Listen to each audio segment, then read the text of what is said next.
Imagine waking up tomorrow morning and checking your bank account, and every dollar you ever saved is frozen. You can see the number, it is right there on the screen. But you cannot touch it, you cannot transfer it. You cannot withdraw more than a few $100s a month. Now imagine your children are abroad waiting for tuition money, your mother needs surgery. Your rent is due. And the bank, the same institution that smiled at you for 30 years, tells you there is nothing it can do. This is not a movie. This is not a hypothetical. This happened to millions of real people in a real country in a single night, October 17, 2019, and today, we are telling the story of two of them, Hassan and Fatima, because their story is one of the most shocking financial crimes of the modern era. If this kind of content shakes you to your core, subscribe right now. We uncover the financial disasters they hope you never hear about. Hassan was a 52-year-old civil engineer who had spent his career designing roads and bridges across Beirut. Fatima, his wife, had taught Arabic literature at a public secondary school in the same city for over 2 decades. Together, they had raised 3 children, paid off a modest apartment, and built what any reasonable person would call a stable life. For 30 years, they had done everything right. They saved, they budgeted, they trusted their bank. By the summer of 2019, their joint dollar account held $165,000. Money accumulated through decades of quiet discipline. Their youngest daughter, Nur, had been accepted to study pharmacy at a university in Lyon, France. It was the proudest moment of their lives in years. Hassan visited his bank branch in August 2019 to arrange an international transfer for Nur's first semester fees. The bank clerk hesitated, clicked through several screens, and told Hassan that the transfer was temporarily restricted due to liquidity management protocols. Hassan assumed it was a bureaucratic delay. He went home and told Fatima it would be sorted in a week. It was never sorted. What Hassan did not know, what almost nobody fully understood yet, was that Lebanon's entire financial system was already crumbling from within. To understand what happened to Hassan and Fatima, you must understand what Lebanon had become over the previous 3 decades. After a devastating 15-year civil war that ended in 1990, Lebanon rebuilt its economy on a simple but fragile promise. The Lebanese pound would be pegged to the US dollar at a fixed rate of 1,507 pounds to $1, a policy introduced in 1997 and maintained for over 20 years. To keep that peg stable, Lebanon needed a constant flow of foreign dollars from tourism, from real estate, and critically, from the Lebanese diaspora working across the Gulf states. Lebanese banks offered some of the highest interest rates in the world, sometimes reaching 9 to 10% on dollar deposits to attract those inflows. For years it worked. Money poured in. The economy grew. Beirut was called the Paris of the Middle East, but underneath the glamour, a catastrophic trap was being set. Lebanon's government was spending far more than it earned. By 2019, the national debt had reached 170% of the country's entire GDP, one of the highest debt ratios on earth. The government financed that debt by borrowing from the banks. The banks financed themselves by borrowing from depositors. And depositors kept depositing because the interest rates were irresistible. It was, as the World Bank, the United Nations Secretary General, and French President Emmanuel Macron would all eventually describe it, a Ponzi scheme built at the national level. Then, in 2015, falling Gulf oil prices began to slow remittances from Lebanese workers abroad. Dollar inflows started to dry up. The Central Bank of Lebanon, led by Governor Riyad Salama, who had held that position since 1993, responded with what it called financial engineering, beginning. In 2016, Salama's central bank offered commercial banks extraordinary returns, sometimes as high as 35%, to deposit their clients' dollar funds directly with the central bank. Banks happily handed over their customers' savings in exchange for those massive short-term profits. By 2019, Lebanese banks had funneled approximately $90 billion, about 75% of all depositor foreign currency, into the central bank. Here is where the story becomes almost impossible to believe. By that same point, the central bank had already lost roughly $60 billion of those deposits, nearly 2/3 of what it had received. And that $60 billion lost corresponds almost exactly to the profits paid out to bank shareholders and executives during those same years. Ordinary depositors, people like Hassan and Fatima, had unknowingly been funding the enrichment of an elite they would never meet. On October 17, 2019, the Lebanese government announced a new tax on internet calls, including calls made through WhatsApp. It was a small tax, almost trivial in size. But for millions of Lebanese who had quietly absorbed years of corruption, mismanagement, rising prices, and collapsing public services, it was the final insult. Within hours, hundreds of thousands of Lebanese took to the streets of Beirut. Tripoli and Sidon, they lit fires, blocked highways, and chanted against 30 years of political rot. The protests became known as the October 17th Revolution, the largest popular uprising Lebanon had ever witnessed. Banks immediately closed, citing security concerns. They stayed shut for 2 full weeks. And during those 2 weeks, something deeply sinister happened behind closed doors.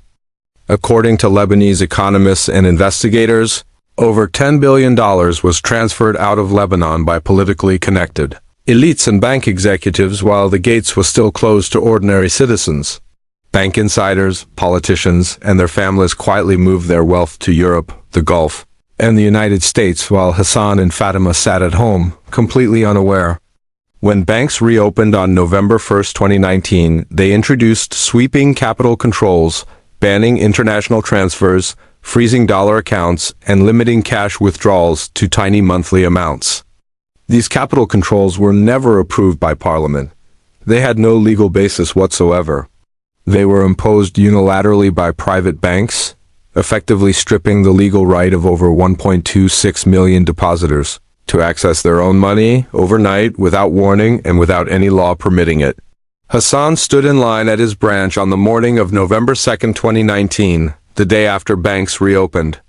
After 2 hours of waiting, he reached the counter and asked to withdraw $5,000 to cover Nur's first month of expenses abroad. He was told he could withdraw a maximum of $300 that day. He stood very still for a long moment. He asked whether there had been some mistake. There had not. He drove home in silence. He sat at the kitchen table and stared at his bank statement for a long time. $165,000. Still there.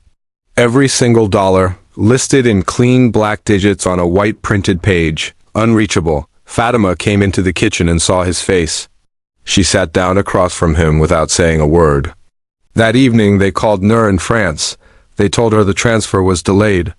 They told her to be patient. They did not tell her that they did not know when or if the money would ever reach her. The weeks that followed were a slow-motion disaster for Hassan and Fatima's family. Lebanon's pound, pegged for over 2 decades at 1,507 to the dollar, began collapsing almost immediately once depositor confidence evaporated. The central bank had begun printing Lebanese pounds in massive quantities. The money supply grew by 266% between December 2019 and December 2021.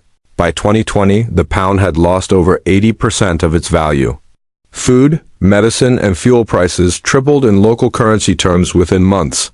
Hassan's engineering salary was paid in Lebanese pounds, so was Fatima's teaching salary. In real purchasing power, their combined monthly income collapsed from a comfortable middle class wage to the equivalent of less than $200. That was almost exactly the same pitiful amount the bank was permitting them to withdraw each month from their own $165,000 savings. Nur, unable to receive funds from Lebanon, found part-time restaurant work in Lyon to pay her rent. She suspended her pharmacy studies entirely. Back in Beirut, Hassan and Fatima began selling. First, Hassan's second car. Then Fatima's gold jewelry, a set her mother had given her at their wedding decades earlier. Then the living room furniture. They were not poor people who had fallen on hard times. They were middle-class professionals who had done everything correctly and were being systematically stripped of everything they had ever built. In March 2020, Prime Minister Hassan Diab made a historic and devastating announcement. Lebanon would default on its international debt for the first time in the country's modern history. The government could not repay $1.2 billion in Eurobonds that had fallen due. Foreign currency reserves had dropped to what Diab called worrying and dangerous levels. It was Lebanon's first ever sovereign default, and the world finally began to understand the full scale of what was unfolding. In just 2 years, Lebanon's GDP fell from $52 billion in 2019 to just $23 billion in 2021, a collapse of over 50%. The World Bank classified it as one of the top 3 most severe economic collapses anywhere on Earth since the mid-1800s. More than 2/3 of Lebanon's population was pushed into poverty almost overnight. Basic medicines disappeared from pharmacies across the country. Electricity was cut for up to 20 hours a day in some parts of Beirut. Cancer patients could no longer afford or find their treatments. Parents began sending their children to orphanages, not because they did not love them, but because they could no longer feed them. While ordinary families descended into poverty, the evidence of elite theft was beginning to surface.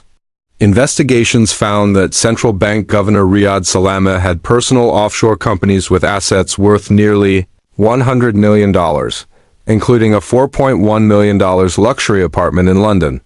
His son was documented as having transferred over $6.5 million abroad during the exact weeks when ordinary depositors were blocked from accessing even a few $100s.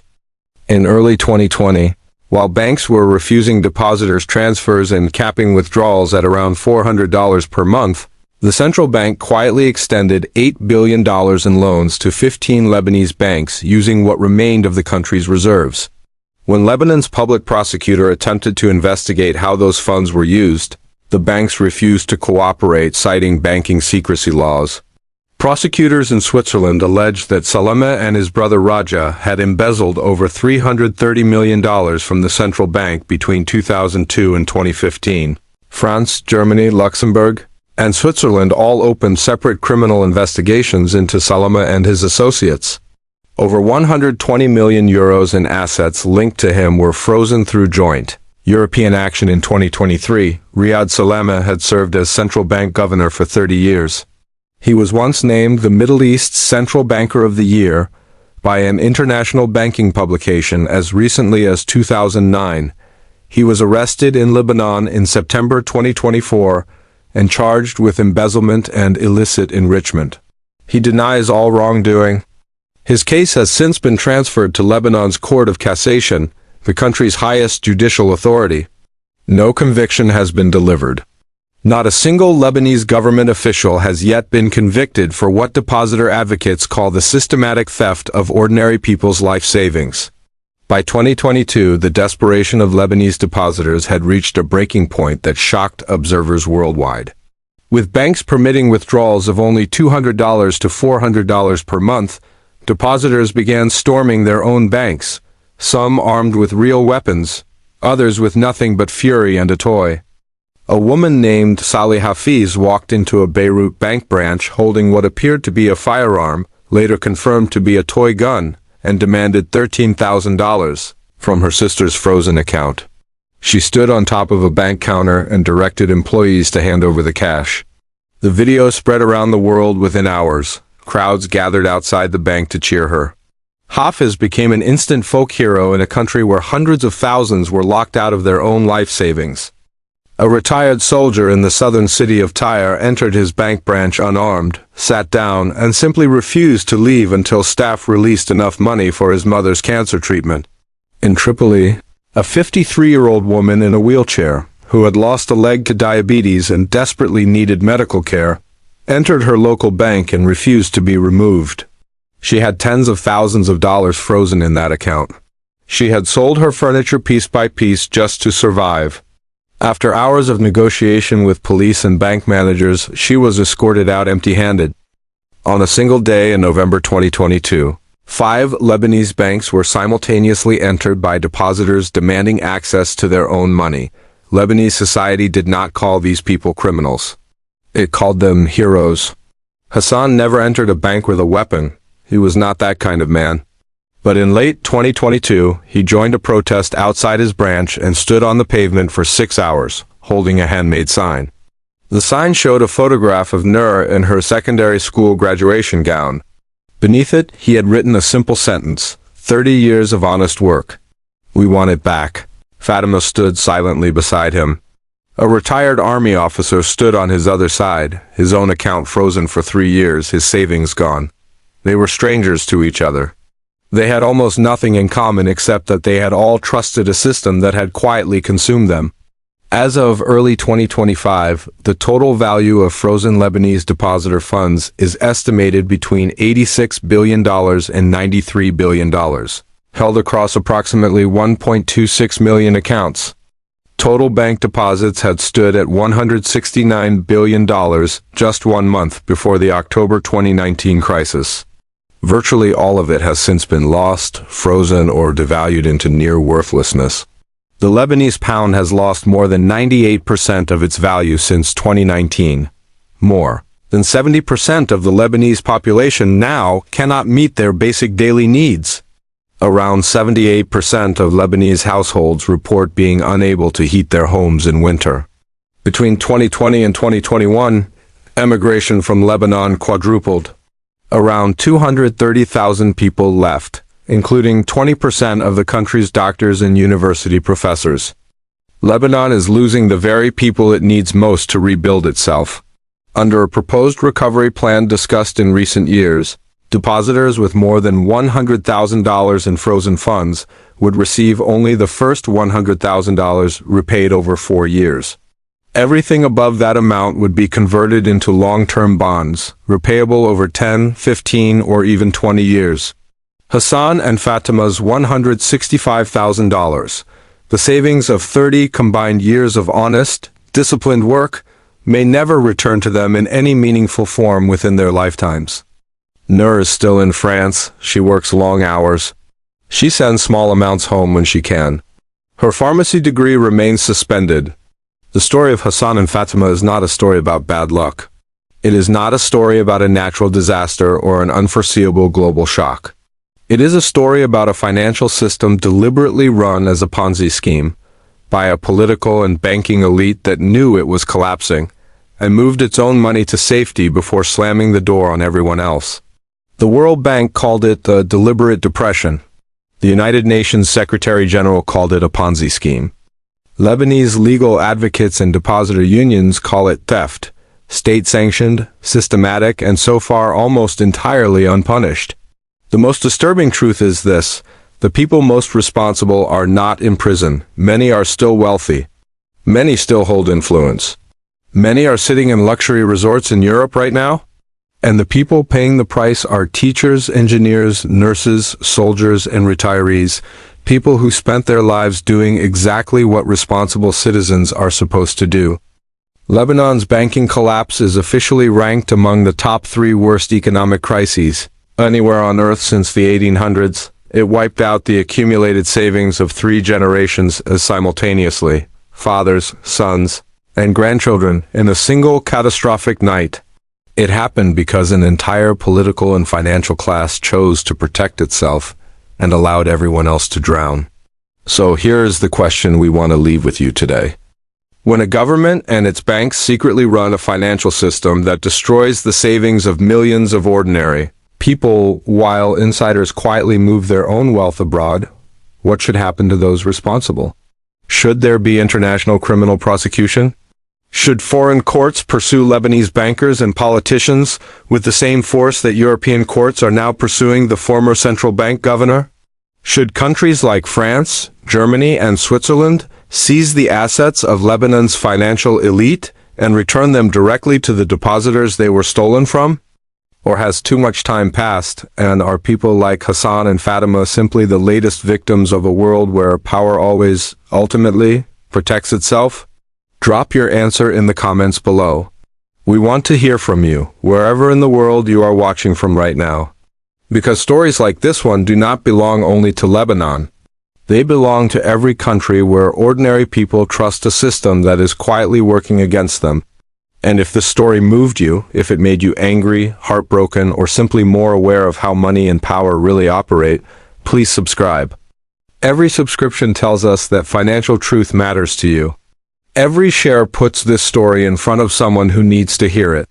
We have more stories exactly like this one, stories of ordinary families, extraordinary collapses, and the powerful institutions that escaped without consequence. Subscribe now. and never miss a single one.